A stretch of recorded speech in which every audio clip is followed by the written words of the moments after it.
तो फ्रेंड्स आइए सॉल्व करते हैं हीरा एंड गुप्ता जी की बुक का जो असाइनमेंट मॉडल वाला जो चैप्टर है उसका सबसे पहला example. But there is a heavy possibility कि आपकी बुक के अंदर ये एग्जांपल प्रेजेंट ना हो, क्योंकि मेरी जो किताब हो 10-15 या मे बी शायद 20 देखना पड़ेगा, उस नियरली 15 ईयर्स पुरानी है। तो हो सकता है कि आपकी बुक के अंदर एग्जाम्पल आगे पीछे हो या फिर हो ही ना।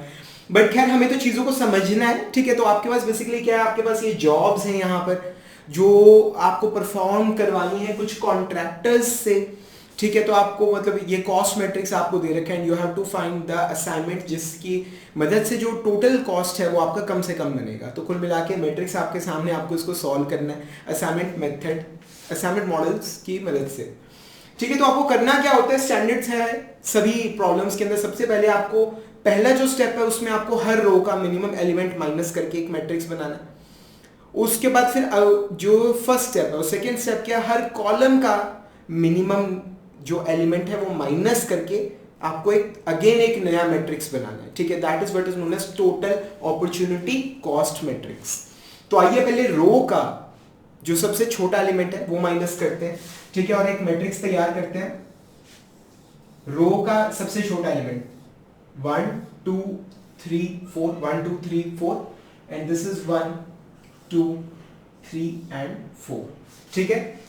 तो अब इस ऊपर वाली रो में सबसे छोटा नंबर है 13, तो आइए माइनस करते हैं। ये आ गया 2 0 1 3, ठीक है। अब सेकेंड रो में मिनिमम नंबर है 11, तो ये आ गया 0 1 4 2 0 1 4 2, ठीक है। अब यहां पर थर्ड रो में मिनिमम नंबर है 10, सो 3 2 एंड 0 1, और फोर्थ रो के अंदर सबसे छोटा नंबर है 14, ठीक है।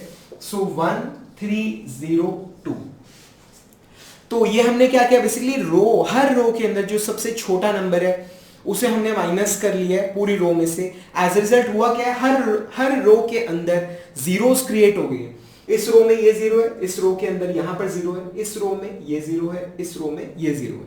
अब हमें क्या करना है, हमें हर कॉलम के अंदर जीरोस क्रिएट करनी है, हर कॉलम में।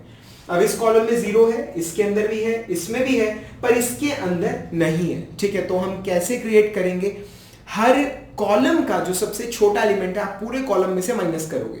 अब यहां पर तो सबसे छोटे एलिमेंट्स 0 हैं तो कोई फर्क नहीं पड़ेगा, पर यहां पर सबसे छोटा एलिमेंट 1 है तो यहां पर फर्क पड़ेगा, ठीक है। तो आइए इसको सॉल्व करते हैं। फिर हम एक नया मैट्रिक्स हम तैयार करते हैं यहां पे।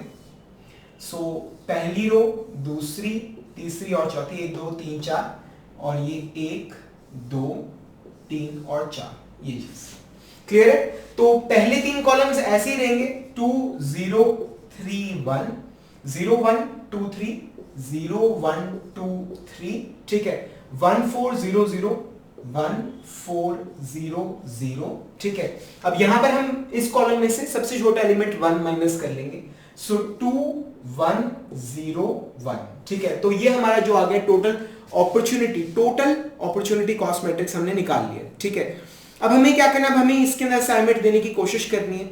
और असाइनमेंट दी कैसे जाती है, आप हर रो को एग्जामिन करते हो और आप देखते हो कहां पर सिर्फ एक 0 है, सिर्फ एक 0, आप वहां पे असाइनमेंट देते हो। और असाइनमेंट देने के बाद उस रो में और उस कॉलम में जितने भी जीरोस हैं आप उन्हें कट करते हो, ठीक है। तो अब यहां पर पहली रो में ही 0 आ गया तो ये असाइनमेंट दिया हमने, ठीक है। अब इस रो में और इस कॉलम में सभी जीरोस को कट करेंगे, पर यहां कोई है ही नहीं। फिर दूसरी रो में अगेन एक 0 असाइनमेंट दिया हमने, इस कॉलम में इस रो में सभी जीरोस को कट करेंगे, पर यहां पर कोई है ही नहीं। अब तीसरी रो में 2 जीरोस हैं, 2 जगह पे हम मतलब असाइनमेंट दे सकते हैं, तो यहां पर इसको बाद में देखेंगे। पहले हम फोर्थ रो को एग्जामिन करेंगे, ठीक है। तो यहां पर सिर्फ एक 0 है तो यहां पर आप असाइनमेंट दोगे।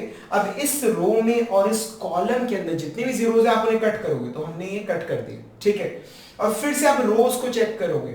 अब रोज को चेक कर लिया, फिर हम कॉलम एग्जामिन करते हैं, ठीक है। तो यहां असाइनमेंट है, यहां पर एक 0 है, हम यहां पर असाइनमेंट देंगे, ठीक है। यहां पर भी असाइनमेंट है। अब चेक करते हैं, हर रो के पास एक असाइनमेंट है, हर कॉलम के पास एक असाइनमेंट है, ठीक है। तो यानी कि हमने प्रॉब्लम सॉल्व कर दी है। हर रो में एक असाइनमेंट हमें मिल गया है, हर कॉलम में हमें एक असाइनमेंट मिल गया है, ठीक है। अब यहां पर अगर आप टोटल कॉस्ट निकालें, टोटल कॉस्ट की हम बात कर रहे हैं, अगर आप इस मैट्रिक्स के अंदर टोटल कॉस्ट निकालते हो असाइनमेंट की, कितनी आ रही है, 0 rupee plus 0 rupee plus 0 plus 0, तो टोटल कॉस्ट 0 आ रही है। तो according to theorem number two ये कहती है कि अगर किसी कॉस्ट मैट्रिक्स के अंदर, ठीक है, अगर किसी कॉस्ट मैट्रिक्स के अंदर आपका जो टोटल कॉस्ट ऑफ असाइनमेंट अगर वो 0 आ रहा है, that means the allocation it is optimum, allocation best है, इससे ज्यादा एलोकेशन, अच्छा एलोकेशन आप कर नहीं सकते, ठीक है ना। तो अगर आप इस मैट्रिक्स को ऑब्जर्व करें तो यहाँ पर जो एलोकेशन आपने की है इसके अंदर जो टोटल कॉस्ट है वो आपकी 0 बैठ रही है, तो यानी कि ये एलोकेशन बेस्ट है।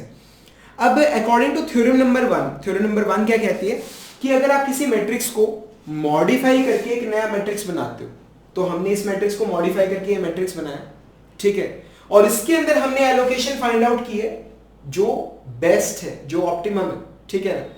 तो क्या according to theorem number 1 zone C allocations हमारे इस नए मैट्रिक्स के अंदर, मॉडिफाइड मैट्रिक्स में ऑप्टिमम रिजल्ट दे रही है, वही सेम एलोकेशंस हमारी ओरिजिनल मैट्रिक्स के अंदर भी ऑप्टिमम रिजल्ट देंगी, ठीक है। अगर यहां पर इन एलोकेशन से कॉस्ट मिनिमम आ रही है तो वहां पर भी इन्हीं एलोकेशन से कॉस्ट मिनिमम आएगी, ठीक है। तो आइए एलोकेशंस कॉपी करते हैं, ठीक है। तो यहां पर ये सेकंड एलोकेशन दिया है, यहां पर ये फर्स्ट दिया है, यहां पर सबसे नीचे यहां पर ये एलोकेशन दिया है, और यहां पर ये हमने एलोकेट किया, ठीक है। तो आइए देखते हैं टोटल कॉस्ट कितनी बैठ रही है। So it is 11 plus 13 plus 14 plus 11। तो आइए देखते हैं टोटल कॉस्ट कितनी बैठ रही है। So it is 11 plus 13 plus 14 plus 11, ठीक है। तो टोटल कॉस्ट जो बैठ रही है वो है 59 रुपीज।